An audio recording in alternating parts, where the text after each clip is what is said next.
منصور دوانقی نے رات کا وقت تھا، امام جعفر صادق کے گھر کو آگ لگوا دی۔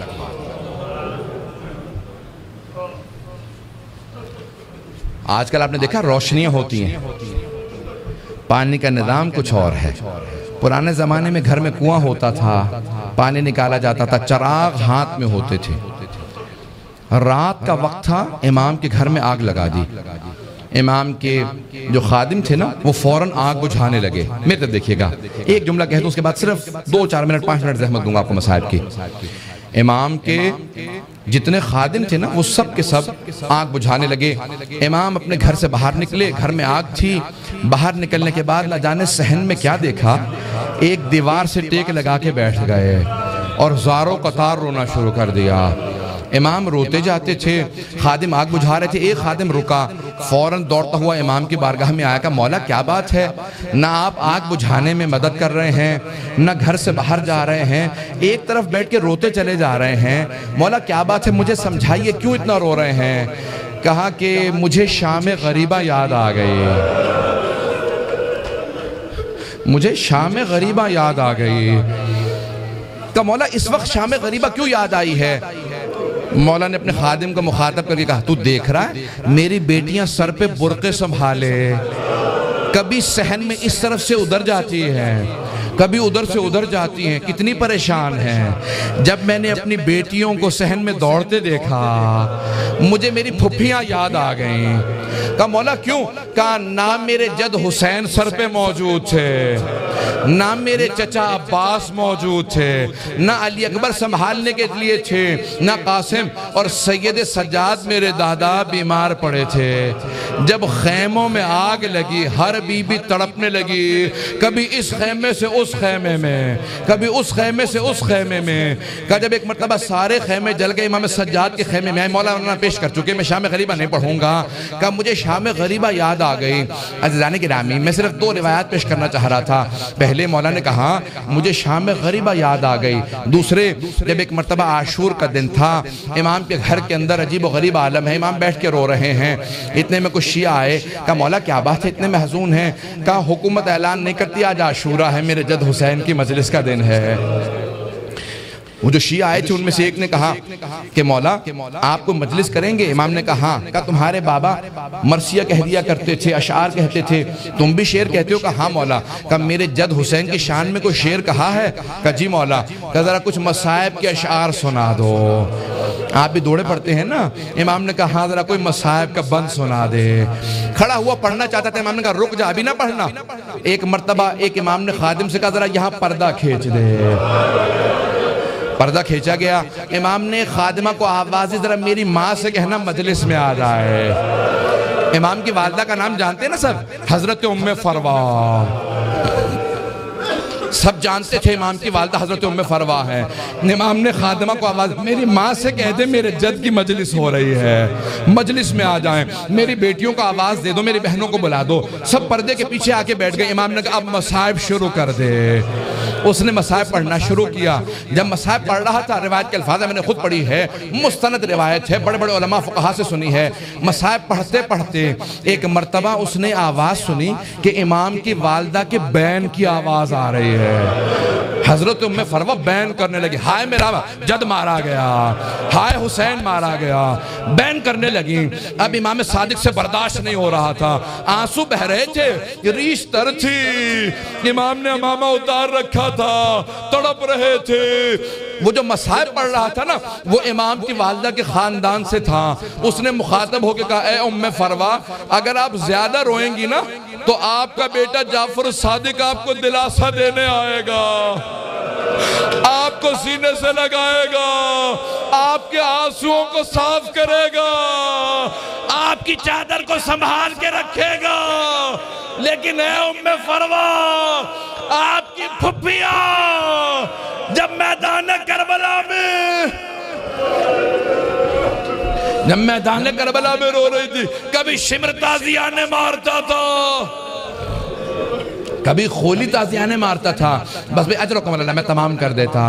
ایک مرتبہ روایت کے الفاظ یہ ہیں، سارے مدینے والے امام صادق کے دروازے پہ جمع ہو گئے. نہ جانے کیا ہو گیا، اس بلند آواز سے سب رو رہے ہیں. سب دروازے پہ آ گئے. امام نے دروازے کی طرف اشارہ کیا. امام نے کہا الباب الباب، دروازہ بند کر دو، دروازہ بند کر دو. پوچھا مولا کیا بات ہے؟ کہا میرا چھوٹا سا بیٹا بے ہوش ہو گیا. کسی نے پوچھا یہ کون سا بیٹا؟ کہا موسیٰ کاظم. امام موسیٰ کاظم بھی برداشت نہیں کرتے تھے میری پھپھیوں کے مصائب اس طرح سے بیان کیے جائیں. رونے کے اوپر پابندی تھی. اجرکم اللہ. بس بھی میں نے تمام کر دیا. ایک روایت کے چند جملے پیش کروں گا. آج کس کو پرسہ دیں گے؟ آپ نے امام صادق کی مجلس رکھی ہے نا، دو اماموں کو پرسہ دیں گے. ایک 12ویں امام علیہ السلام کو پرسہ دیں گے، اور ایک اس امام کو پرسہ دیں گے جس کا جنازہ پل بغداد پہ پڑا رہا. امام زمانہ کہتے ہیں میرا سلام و میرے جد موسیٰ کاظم پہ، کہ جس کا جنازہ اٹھانے کے لیے 4 مزدوروں کو پیسے دیے گئے. 4 مزدوروں نے پیسے لیے جنازہ اٹھایا. کہا 5واں ان کے سامنے چلتا جاتا تھا اور نعرہ لگاتا جاتا تھا ماتا امام الرفضہ، رافضیوں کا امام مر گیا. کہا جب پل بغداد میں دھوپ میں لاشا پڑا تھا امام رضا پہنچے. کہا ہٹ جاؤ میرے غریب بابا کے لاشے پہ، میں مدینے سے آیا ہوں. آج ذرا مل کے کہیں گے اے مولا آپ کو پرسہ دینے آئے. کس کا؟ صادق آل محمد آپ کے بابا کا. پیش کروں؟ آخری جملے سن لیجئے. بس بھئی منصور دوانقی ملعون نے امام کو زہر بھیجوایا. کیسے دلوایا؟ جب ایک مرتبہ سادات حسنی کو گرفتار کرنے لگے، 60 سے زیادہ ایک مرتبہ سادات کو گرفتار کیا. امام کے کان میں آواز پڑی. محلہ بنی ہاشم اکٹھے تھا نا، سارے بنی ہاشم اکٹھے رہتے تھے. امام کے کانوں میں آواز گئی. کہا ارے ان سادات حسنی پہ اتنے پہلے ظلم ہو چکے ہیں، دوبارہ انہیں قید کیوں کیا جا رہا ہے؟ امام اپنے گھر سے باہر نکلے. سر پہ امامہ نہیں تھا، پاؤں میں نالین نہیں تھے.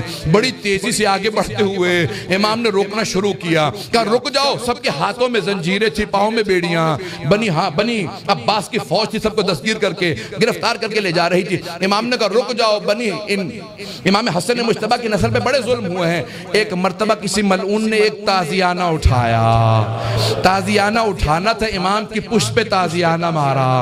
امام کو کرتا چاک کیا اور دوبارہ 2-3 تازیانے مارے. امام زمین پہ آئے. اس وقت امام بزرگ تھے. بس میں اس سے زیادہ نہیں پڑھ سکتا. امام نے پلٹ کے ایک مرتبہ ایک جملہ کہا کہ ہم نہیں چاہتے ہمارے جد کے حرم میں خون بہایا جائے، اس لیے ہم اپنے شیعوں کو جنگ کی اجازت نہیں دیتے. تم اس بات کا ناجائز فائدہ اٹھاتے ہو. ایک مرتبہ کسی نے کسی تازیانے کے اندر زہر ملایا. بس امام کا جو زخم تھا اسی زخم کے اوپر تازیانہ لگا. امام نے آواز دی مجھے میرے گھر واپس لے جاؤ. ایک مرتبہ سارے بیٹوں نے اٹھایا امام کو گھر لے گئے. اب میرے طرف دیکھیے گا، میں آخری جملہ پیش کر رہا ہوں. میں نے مصائب تمام کر دیا. مولا آپ کے بیٹے آپ کو اٹھا کے گھر لے آئے. ایک بیٹا بار بار رخسار پہ رخسار کو رکھتا تھا، بار بار کہتا تھا میرے بابا کو پانی پلا دو ذرا، مولا کربلا میں آ کے دیکھے. ایک 72 کے لاشیں اٹھا کے لانے والا بھوکا پیاسا ذوالجناح کی پشت سے زمین پہ آ رہا ہے. الا لعنت اللہ علی القوم الظالمین وسیعلم الذین ظلموا ای منقلب ینقلبون.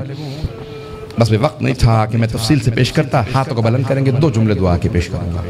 پروردگارا، واسطہ امام جعفر الصادق کے اس تابوت کا بڑی تعظیم سے اٹھایا گیا. ہزاروں کا مجمع تھا، سب کاندھا دینا چاہتے تھے. ہاتھوں پہ تابوت چل رہا تھا کہ ایک مرتبہ جنت البقیع تک پہنچا. امام موسیٰ کاظم علیہ السلام نے بڑی تعظیم سے شان و شوق سے کہا ہٹ جاؤ، میرے دادا کے پہلو میں میرے بابا کی قبر کو تیار کرنا. بڑی تعظیم سے قبر مطہر میں اتارا گیا. میرا دل کہتا ہے کہ امام صادق بہت رو کے کہتے ہوں گے اے میرے بیٹے موسیٰ کاظم، آج بڑی تعظیم سے مجھے تو دفنا دیا، لیکن میری نگاہوں میں آج بھی میرے جد حسین کا لاشا ہے کہ میرے دادا سید سجاد لاشے کے ٹکڑوں کو کیسے جمع کر رہے تھے. پروردگارہ، سید الشہداء کی عظمتوں کا واسطہ، امام صادق کی عظمتوں کا واسطہ، دنیا میں امام زمانہ کا ظہور میں تعجیل فرما، ظلم کا خاتمہ فرما، داعش کو طالبان کو غارت فرما، آل سعود کو آل یہود کو غارت فرما، مومنین کی حفاظت فرما. ربنا تقبل منا انك انت السميع العليم بحق محمد وآله الطيبين الطاهرين المعصومين.